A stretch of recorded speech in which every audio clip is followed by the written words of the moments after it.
आप सुन रहे हैं दीपक म्यूजिक इंटरटेनमेंट की प्रस्तुति। म्यूजिक वाह डीजे संजय सम्राट।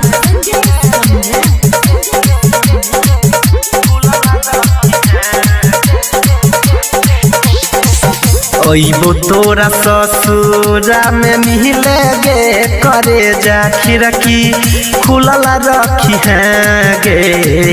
ओइबो तोरा ससुरा में मिले गे करे जा खिड़की खुलल रखी है गे।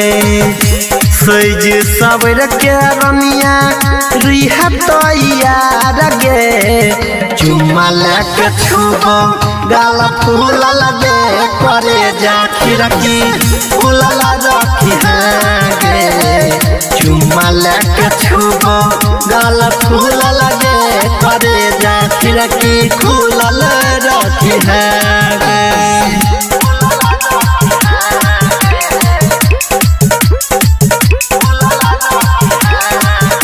क्या नाम है आपका? म्यूजिक वाह डीजे संजय सम्राट।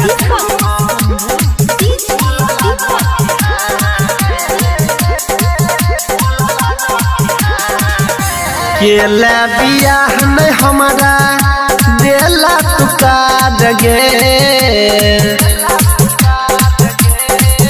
नहीं हरा वाला लो भर के ये लो में याद गे।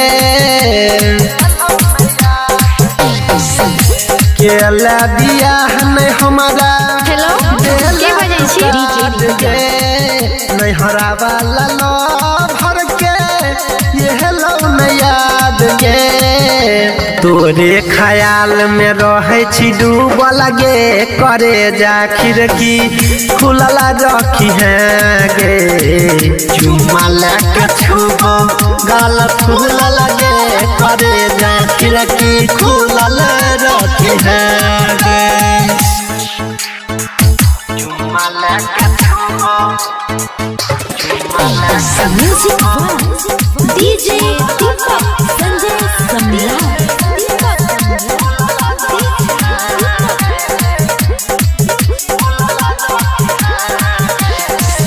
दूरिया हमारा सहलो न जाय छो यादव अमील के दर्द तोरा नहीं बुझाय छो।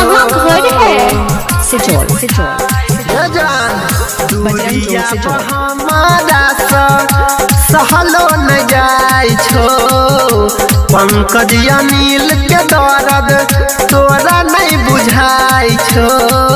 फेलो को न देवेंद्र के भूल लगे करे जा खिड़की खुलल रखी है गे। चुम्मा लेके छुबो गाल फूल लगे करे जा खिड़की खुलल